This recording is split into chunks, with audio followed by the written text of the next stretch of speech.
¿Cómo les va? Buena semana para todos. Ya estamos pensando en la que inicia porque en esta que termina podemos sacar un saldo positivo.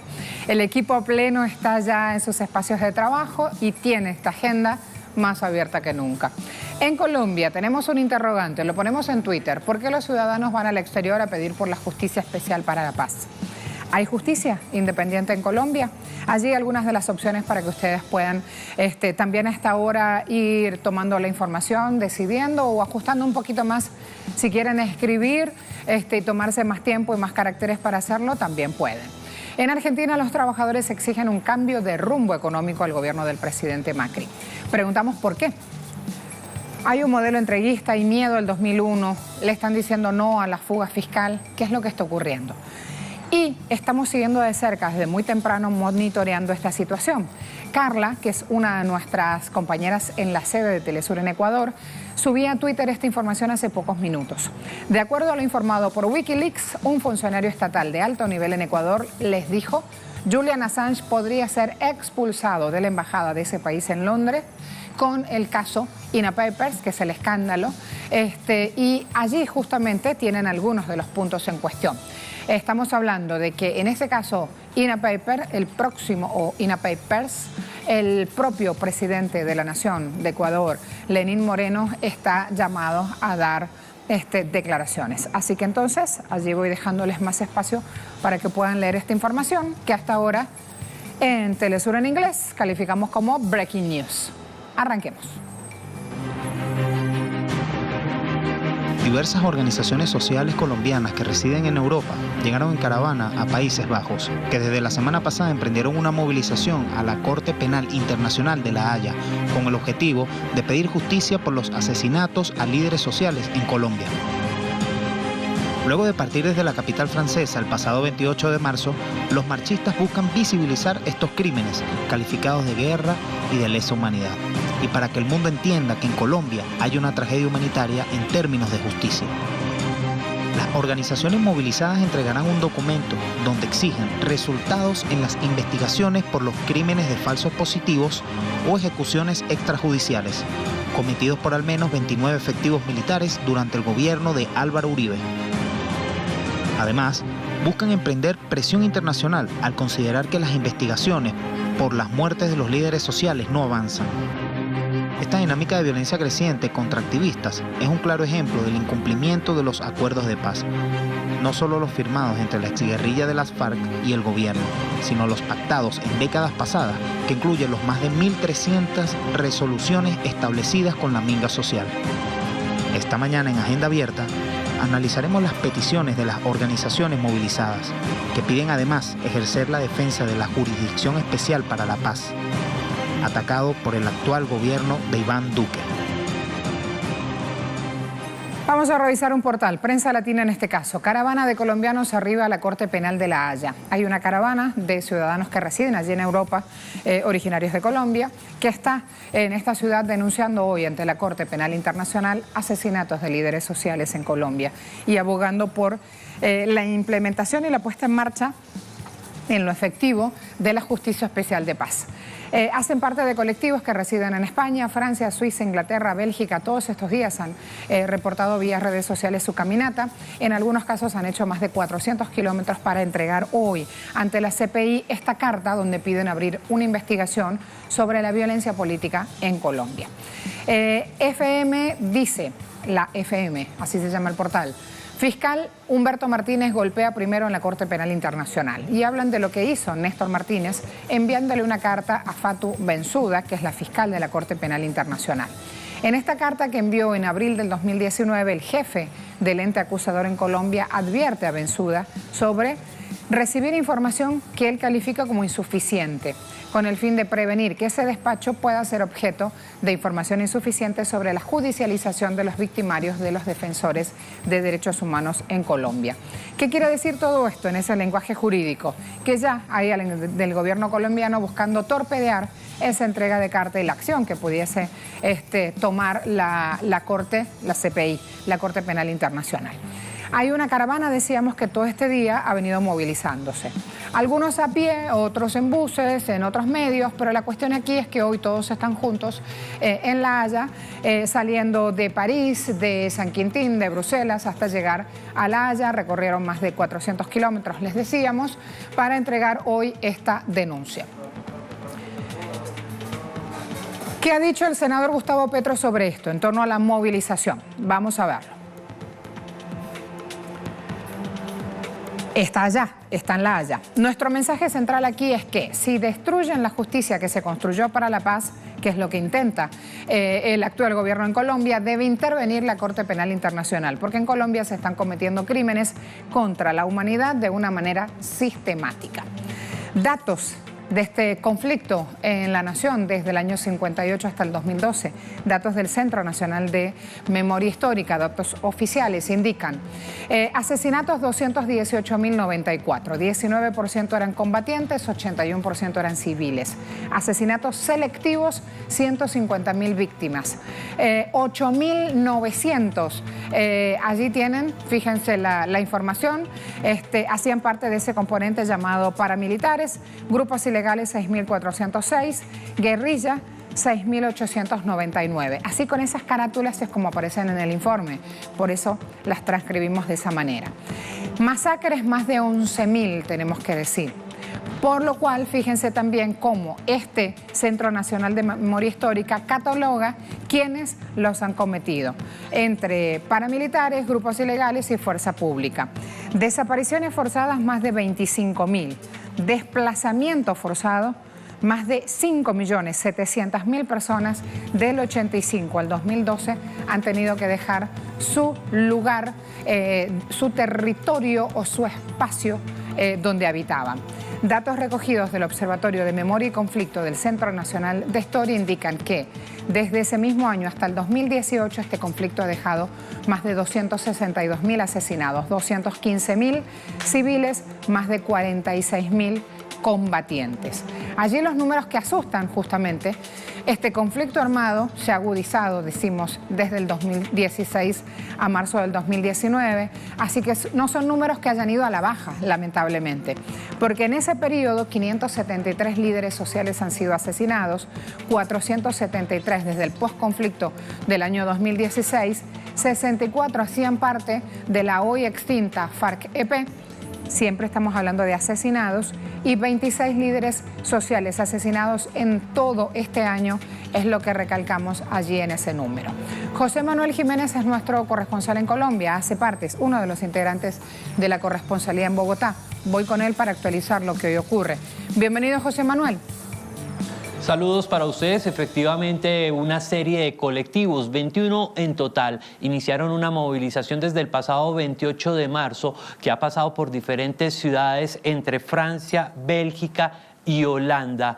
El objetivo, llegar a la Corte Penal Internacional en La Haya para entrevistarse con la fiscal de esta corte, la fiscal Fatou Bensouda, y así poder denunciar el asesinato sistemático de líderes sociales y defensores de derechos humanos en Colombia.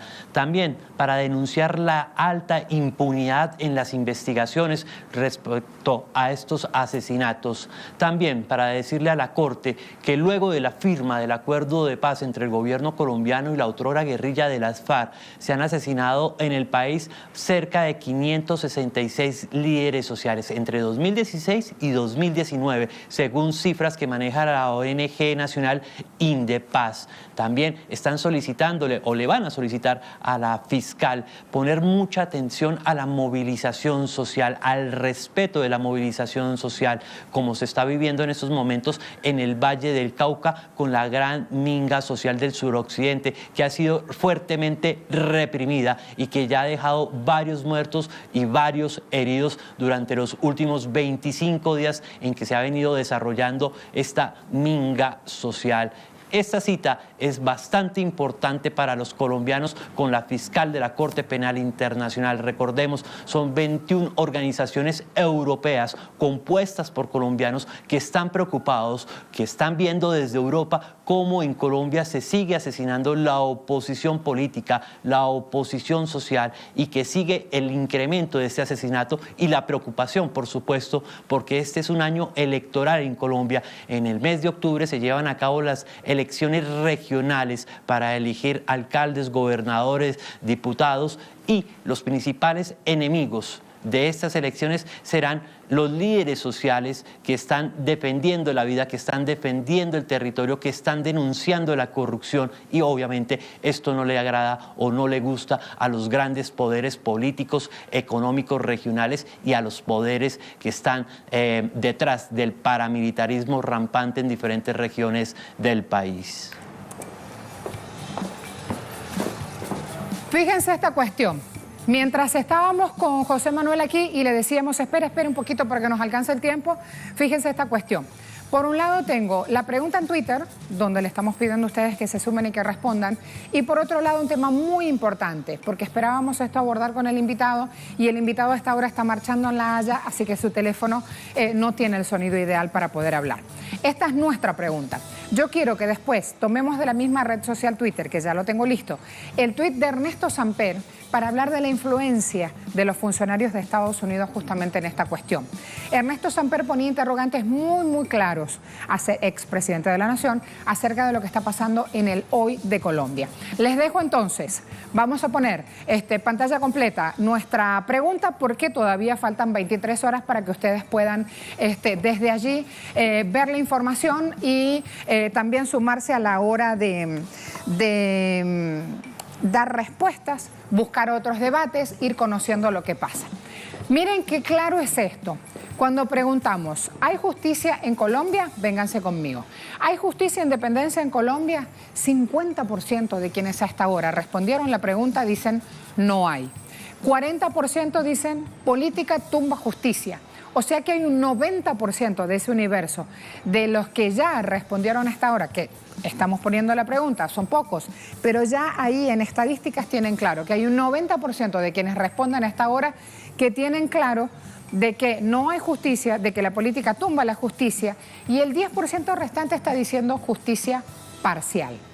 Esta es la pregunta que Agenda Abierta a lo largo de este día va a sostener en red social Twitter, buscando justamente interactuar con ustedes y llegar a una conclusión. Luego, Ernesto Samper ponía muy claro su afirmación. Si tenemos el tuit hasta ahora, también aprovechamos de mostrarlo. Ernesto Samper, entre signos de pregunta, decía, ¿por qué hay un funcionario de Estados Unidos dando indicaciones justamente sobre la Justicia Especial de Paz? Y no solo eso, él también acotó, ¿será que les van a quitar las visas? Y de esta manera va contando cómo los medios de comunicación también, ante esas informaciones, no la van mostrando. ¿Y por qué queda todo esto oculto? Las indicaciones de Estados Unidos a Colombia, el propio expresidente pone ese interrogante. También ya lo voy a sumar ahí entonces para que ustedes puedan ir recibiendo la información. Pausa rápida, ya volvemos.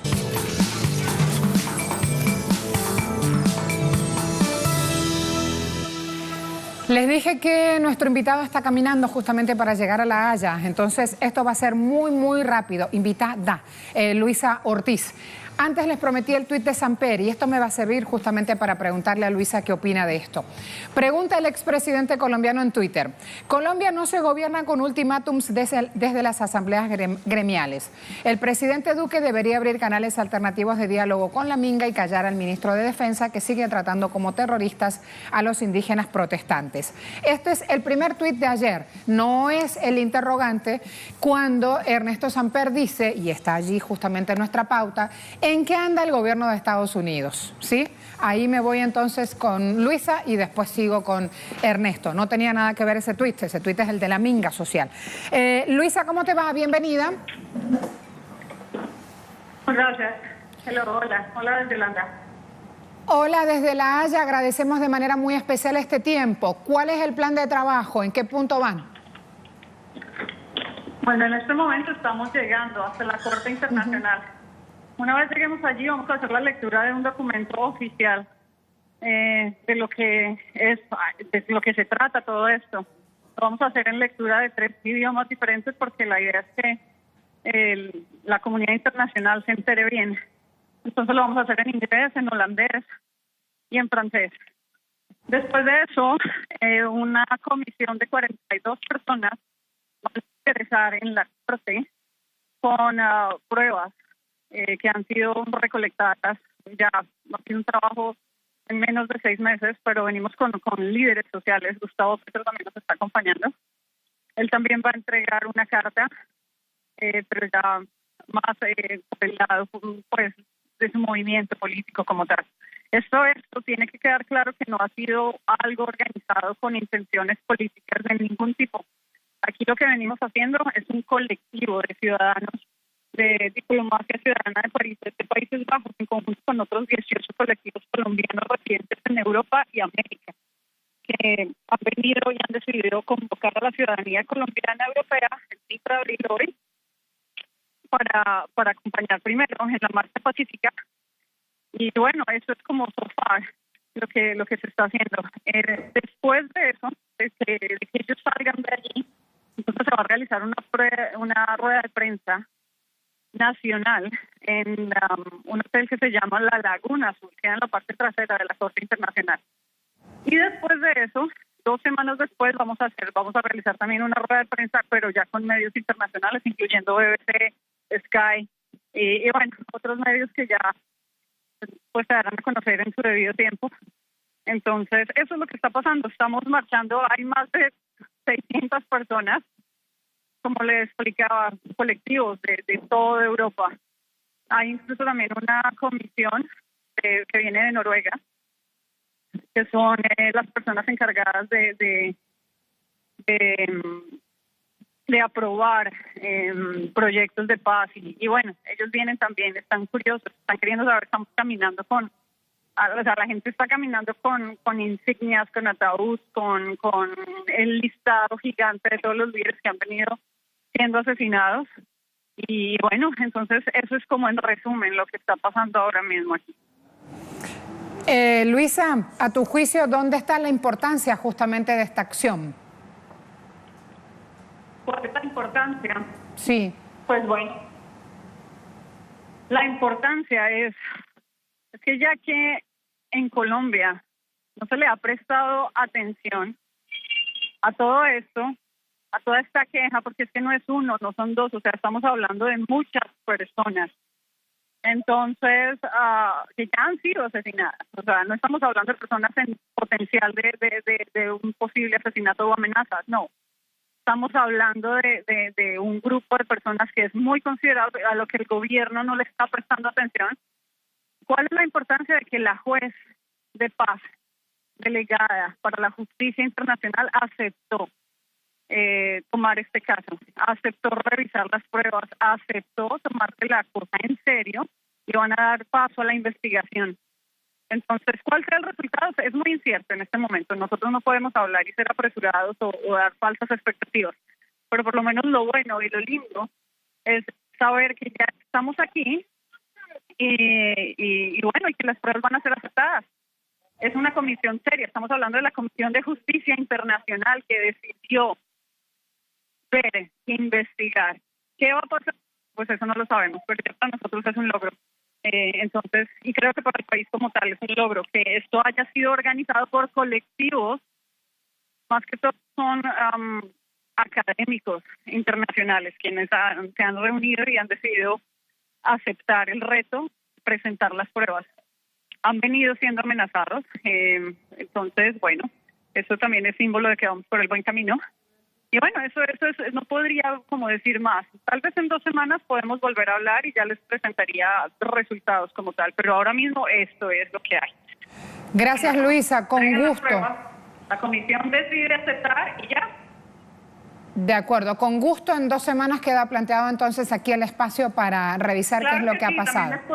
También les podemos incluso abrir un espacio a ustedes si quisieran participar en la rueda internacional, la rueda de prensa internacional, ¿ok? De acuerdo, muchas gracias. Porque ya vamos a hacer la lectura del documento. Un placer, muchísimas gracias y bueno, gracias por estar transmitiendo esto. Un abrazo. Un abrazo. Luis Ortiz con nosotros, está marchando en este momento, ya lo escuchaban, están en las puertas justamente de este espacio donde han tenido que ir los colombianos, y ya resaltaba colectivos, estamos hablando de personas que hacen parte de organizaciones sociales que tienen un mismo objetivo, y es justamente la paz para el país. Aquí hay que tener en cuenta dos elementos muy importantes. Que ya Estados Unidos tiene participación en esta cuestión, por eso Samper, expresidente de Colombia, pregunta en qué anda el embajador de Estados Unidos contra la JEP, la Justicia Especial de Paz. Allí tienen el tuit completo de Samper, desde el cual hace rato que les vengo hablando.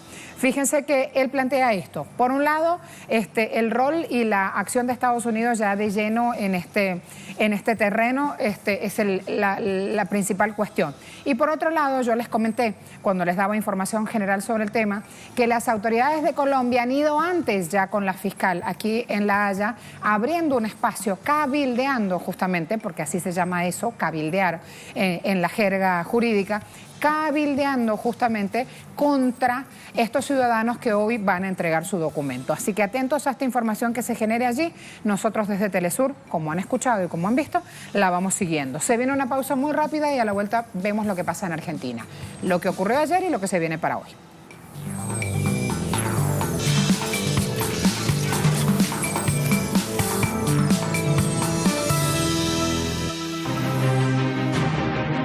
Centrales obreras, sindicatos, cámaras de empresarios, movimientos sociales y políticos protagonizan una serie de protestas en Buenos Aires y en distintas provincias en defensa de la industria nacional y el empleo. La medida fue impulsada inicialmente por los sindicatos del sector industrial, quienes se han visto afectados por el cierre de fábricas, pequeñas y medianas empresas. Miles de trabajadores durante la marcha manifestaron su preocupación por la situación económica y social. Exigen al gobierno mejoras salariales, programas sociales y jubilaciones. Además, piden al Ejecutivo que se priorice el desarrollo productivo y profundización de la creación de leyes severas contra el delito, la especulación financiera, con el objetivo de incentivar la producción, el trabajo y el crecimiento del mercado interno. Pese a la Confederación General de Trabajadores, se resiste a convocar una quinta huelga nacional. Los trabajadores exigen la realización de un paro, argumentando que las condiciones están dadas. ¿Qué exigen los trabajadores? ¿Cuáles son las consecuencias de las políticas económicas de Mauricio Macri? ¿Y cómo ha afectado a la industria nacional? Lo analizaremos en Agenda Abierta.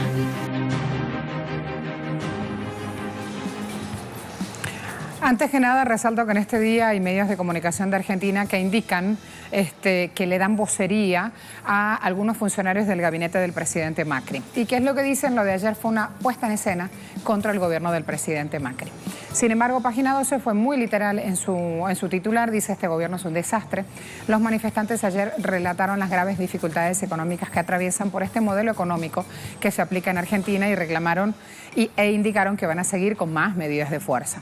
Los afiliados a distintos sindicatos estuvieron ayer marchando, CGT, el Frente Sindical, las dos CTA, que es la Confederación de Trabajadores de Argentina, movimientos sociales, estuvieron con una consigna: por la unidad, la producción y el trabajo argentino.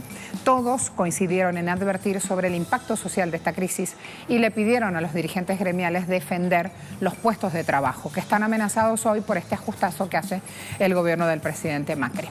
Luego, también vamos a tener en Radio Monte Carlo, por ejemplo, un titular: el gobierno de Argentina frenó el debate justamente en todo lo que es el ámbito opositor. El gobierno está allí en titulares reteniendo estos proyectos de oposición en la Cámara de Diputados. ¿Y por qué está pasando esto? Si avanzamos un poco más en este medio de comunicación que, como ven, no tiene gran movida. Me van a decir, ¿quién es Radio Monte Carlo? Bueno, elegimos justamente ir a otros medios de comunicación en vez de La Nación o de Clarín.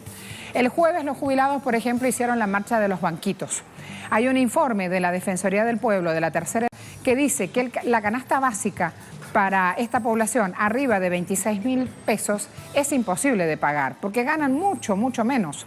El último paquete que se ha votado acá justamente en diputados echó para atrás proyectos de ley que necesitaban una mayoría especial de 2/3 de los presentes.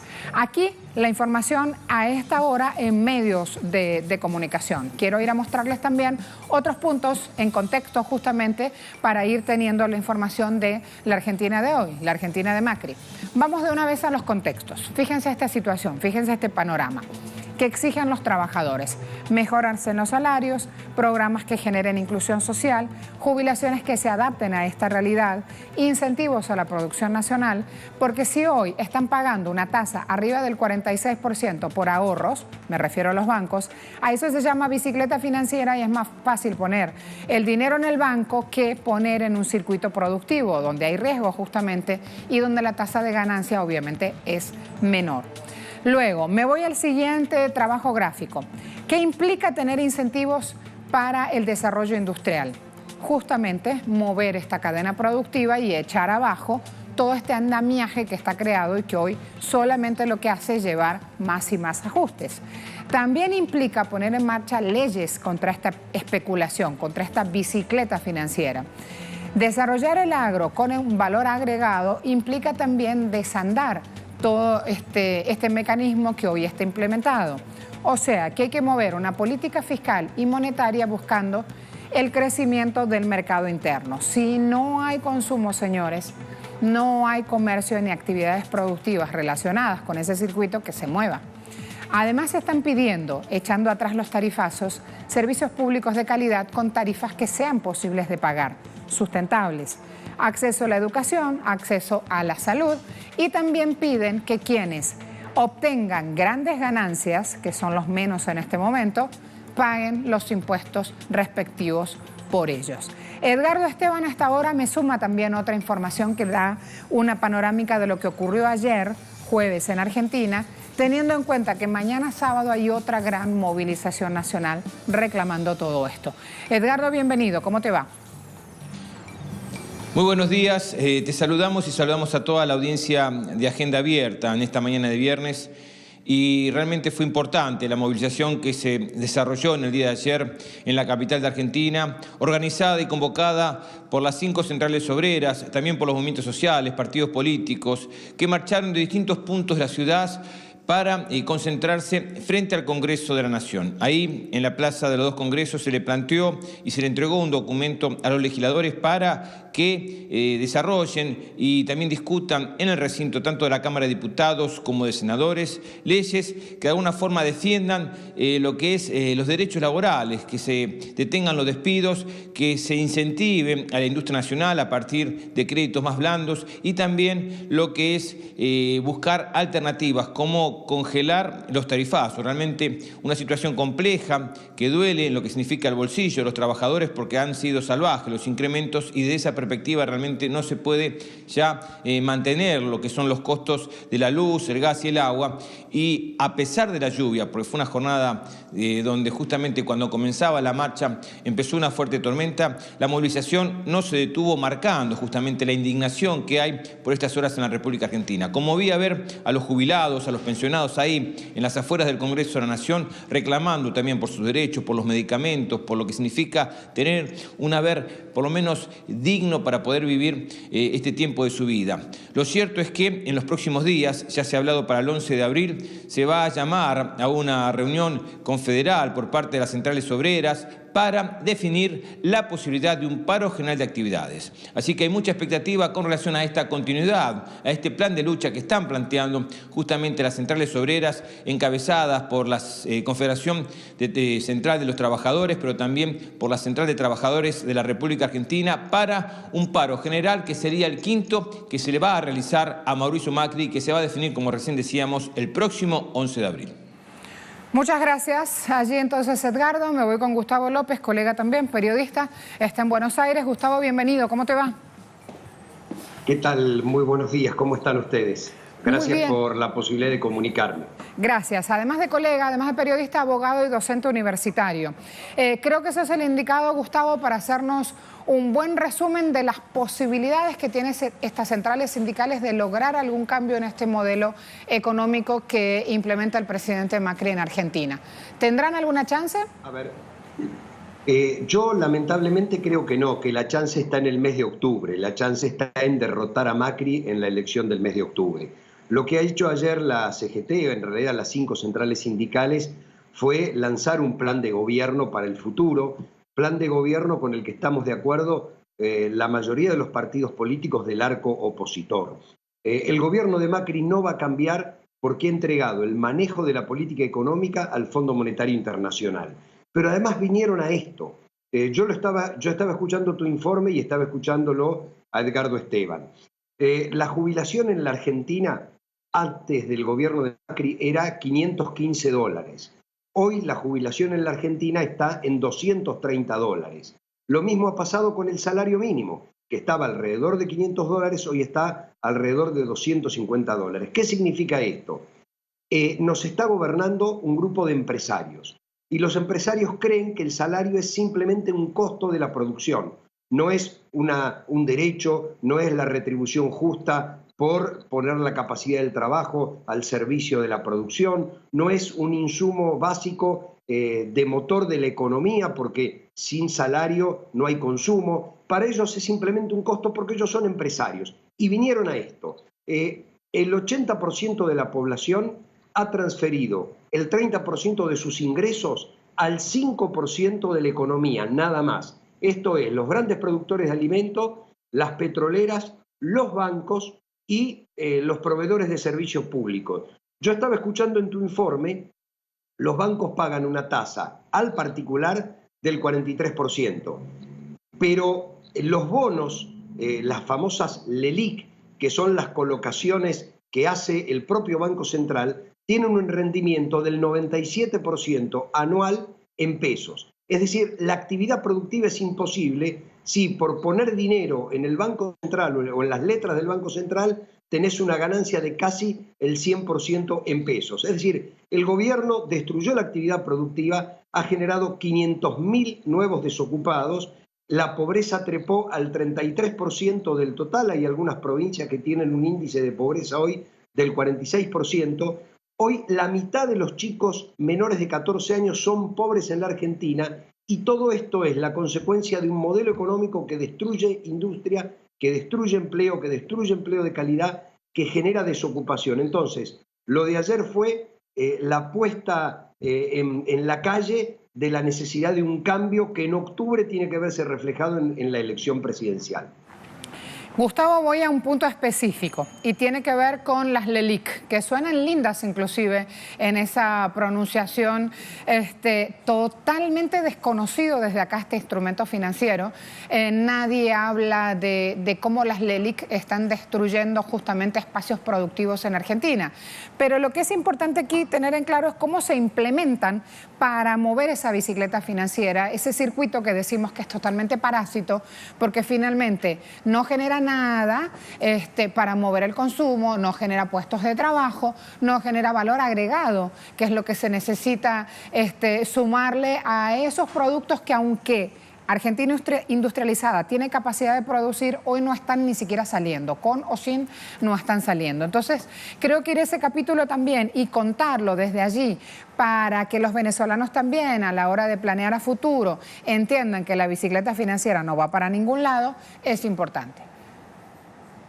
Mira, lo que ha hecho el gobierno argentino fue endeudarse, primero arreglar con los fondos buitres, que eran el 7% de los fondos de la deuda externa que no habían querido arreglar con la Argentina.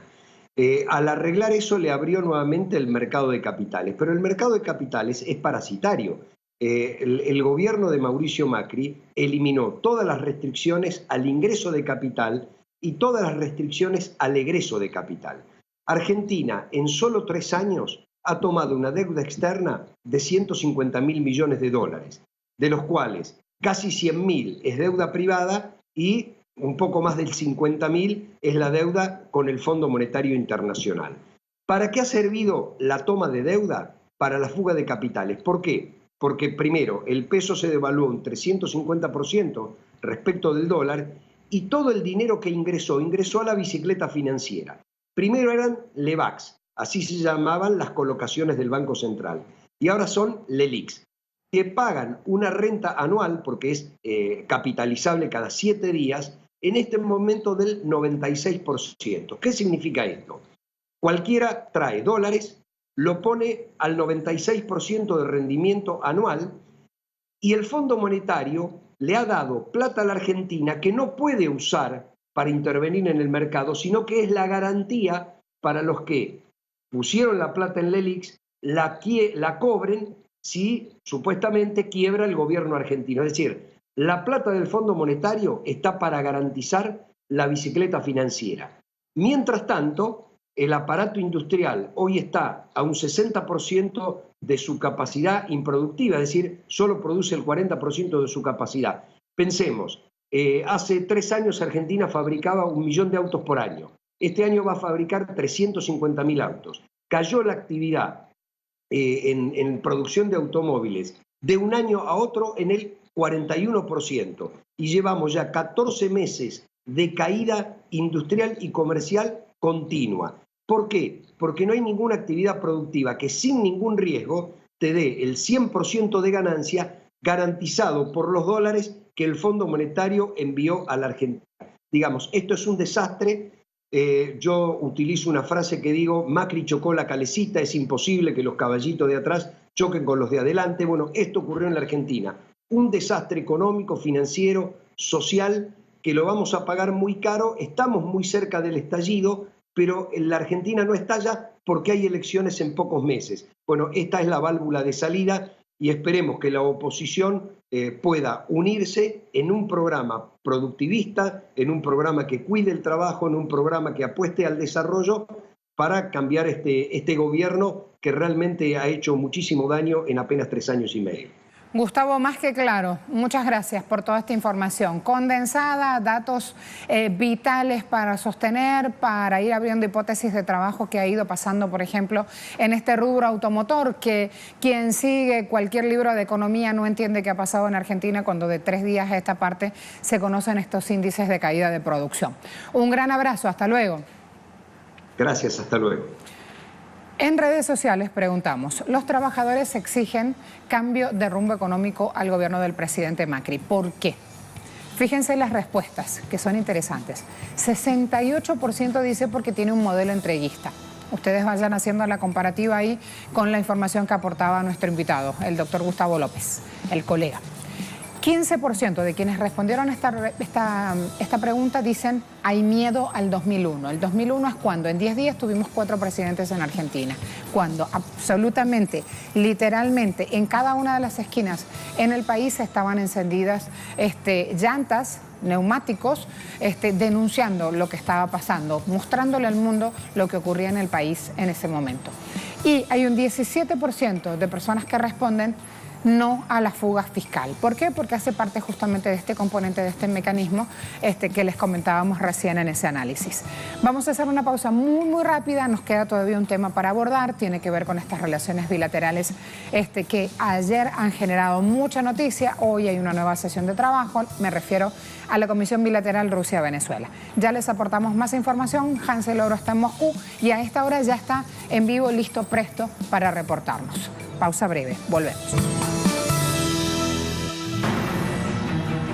Con la intención de consolidar la cooperación bilateral entre Rusia y Venezuela, este viernes culminó la rueda de negocios de la 14ª Comisión Intergubernamental de Alto Nivel CIAN, donde se establecieron la forma de diversos acuerdos estratégicos. Durante la última jornada de mesas de trabajo de la reunión empresarial, se presentaron adelantos en ofertas exportables de bienes y servicios venezolanos a empresas rusas. Al tiempo, se suscribieron convenios en materias de exportación mutua con rubros como café, cacao, productos agrícolas y otros cultivos que buscan reforzar la producción en el país suramericano y superar el bloqueo y sanciones que Estados Unidos ha implementado contra Venezuela. La delegación venezolana adelantó que se ampliaron los proyectos de cooperación en materia tecnológica y farmacéutica, así como en áreas mineras, energéticas, agrícolas y de defensa militar. Hasta los momentos, ambas delegaciones han formalizado más de 20 acuerdos macros que fomenten la estabilidad de Venezuela en un intercambio de saberes, donde también se evaluó el desarrollo tecnológico en materia eléctrica, luego de experimentarse ataques electromagnéticos al país caribeño.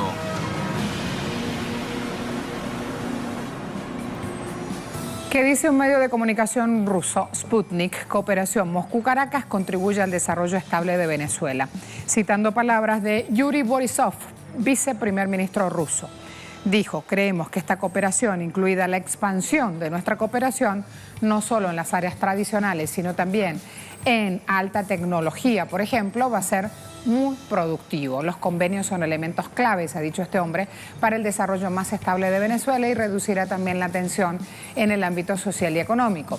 El ministro de Planificación de Venezuela, Ricardo Menéndez, al cierre de esta edición 14, reunión de la ASEAN, ratificaba el agradecimiento a Rusia por la firmeza en la posición que ha sostenido en función de la paz, en función de la geopolítica, del respeto a la autodeterminación de los pueblos y el respeto precisamente a la Constitución bolivariana de Venezuela y la voluntad que ha expresado el pueblo venezolano en urnas cuando fue justamente a comicios y eligió al presidente Nicolás Maduro como su presidente.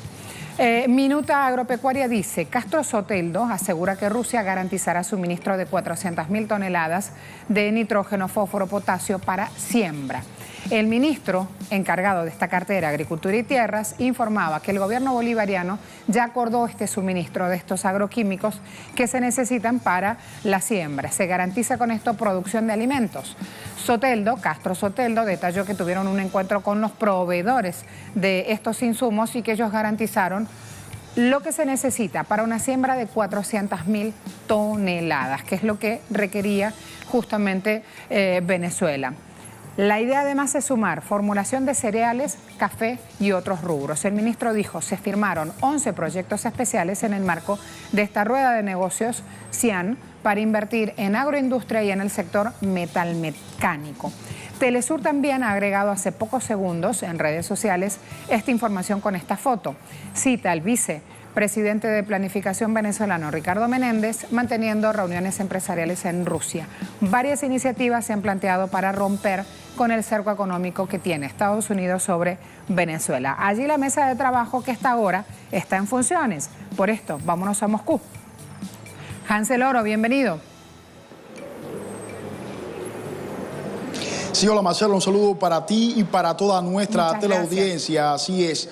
Durante esta jornada sesionó la sesión plenaria en torno a esta comisión mixta intergubernamental entre Rusia y Venezuela. En un primer momento hubo esta reunión entre el vicepresidente sectorial de Planificación de Venezuela, Ricardo Menéndez, que sostuvo este encuentro en la sede del gobierno de Rusia con Yuri Borisov, el copresidente de la ASEAN por la parte de Rusia. Allí se intercambiaba, sobre todo hablando de la alianza estratégica entre ambos países, donde Rusia también reafirma al presidente de Venezuela, Nicolás Maduro. Durante la sesión plenaria también se intercambió acerca de esta necesidad de contribuir, por otra parte, lo que es la modernización y seguridad del sistema eléctrico de Venezuela debido a estas amenazas, a los ataques informáticos que ocurrieron en la central hidroeléctrica en Guri. Por otra parte, también se afianzó al finalizar el encuentro, fueron rubricados un total de 7 acuerdos en materia de tecnología, también intercambio comercial. Por otra parte, también se hablaba en torno a la cooperación desde el punto de vista audiovisual y lo relacionado con el sector agroalimentario, que ha sido uno de los temas sensibles también tratados entre ambos países, sobre todo a partir de lo relacionado con el suministro por parte de Rusia de estos 400.000 toneladas de nitrógeno, de NPK, nitrógeno potasio, con el objetivo también de ayudar a la siembra en Venezuela. Por otra parte, también se hablaba de los resultados en torno a este primer foro económico empresarial entre ambos países que ocurrió en el día de ayer, donde en palabras de la propia ministra de Comercio Exterior e Inversión Internacional, Yomana Koteish, hacía referencia a que se habían valorado al menos en intenciones de negocio un total de 3.200 millones de euros, lo cual también da la sensación en torno a este intercambio entre Rusia y Venezuela, hasta dónde podría llegar las expectativas entre ambos países. Sobre todo el 70% de estos 3.200 millones de euros estaba destinado al sector agropecuario, sobre todo con el objetivo de potenciar el suministro por parte de Rusia. Recordemos que el trigo, importante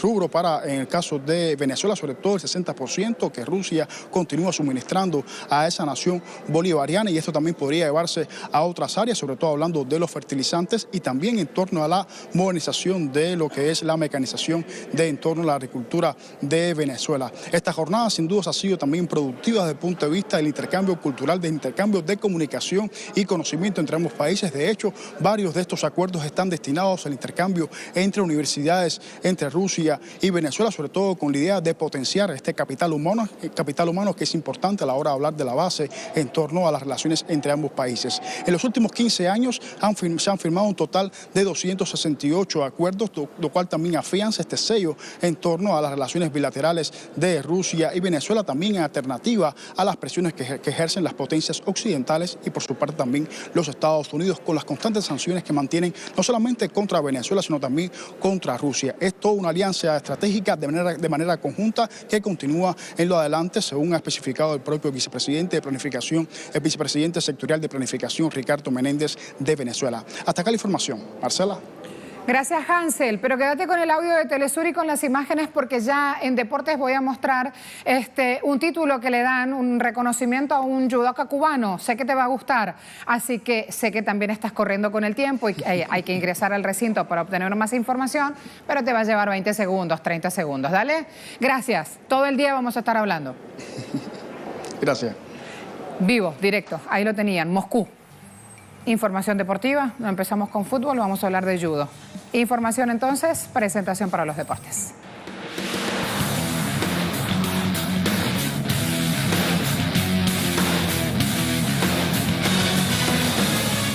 Judo, vamos a ver las imágenes por acá, por favor. Ex entrenador cubano, Ronaldo Beitia, se mostró agradecido luego de recibir un título, doctor honoris causa de la Universidad de Matanzas. Beitia, miembro del Salón de la Fama del Judo Mundial, dijo estar nervioso en la ceremonia de congratulación, más que en los escenarios donde, junto a la representación cubana, luchó por medallas olímpicas y medallas mundiales. Leyenda este hombre, aplausos más que merecidos, 71 años. Dijo, las personas siempre hablan del poder económico de potencias mundiales de la disciplina como Japón o Brasil y olvidan que en años anteriores también era difícil ganarles y que existían atletas valerosos que plantaron cara y lograron éxitos importantes para Cuba en múltiples torneos. Recordemos, Beitia dirigió el equipo nacional femenino de judo, más de 3 décadas estuvo en ese puesto, forjó varias de las hoy campeonas olímpicas y mundiales de ese país. Con todo eso, Hansel Oro en Moscú debe estar llorando, ¿sí? Emocionado, porque así han recibido a los cubanos justamente esta noticia. Cambio, me voy al tenis. Ella es española. Muguruza celebró que las tenistas, cuando digo las tenistas, está de más decir las tenistas mujeres. Hasta que nosotras mismas no trabajemos por el lenguaje y por la inclusión, no vamos a conseguir muchas cosas hasta que nosotras mismas no entendamos cómo es la cosa.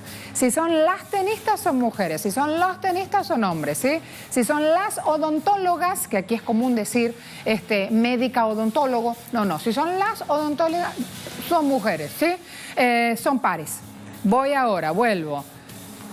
Muguruza, tenista, mujer, española, dice, al fin somos tan valoradas como los hombres. Fíjense.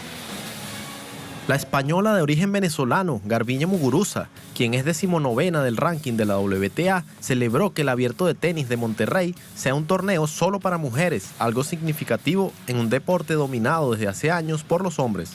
Recordemos que Muguruza defiende el título del Abierto de Monterrey, en el que parte como segunda favorita y se enfrentará en octavos de final a la rusa Margarita Gasparyan. Y si gana, tendrá como rival a la ganadora del encuentro entre la francesa Kristina Mladenovic, séptima cabeza de serie, y la húngara Greta Arn. Muguruza, de 25 años de edad, conoce el territorio del Abierto de Monterrey, ya que el año pasado se coronó al vencer a la húngara Timea Babos, y en esta edición arrancó con buen pie al doblegar a la rumana Elena Gabriela Rus en 2 sets. Fíjense, terminé de mostrar la información y uno de los integrantes de este equipo dijo, pero ella es venezolana, ella nació en Guatire, nació aquí en Venezuela.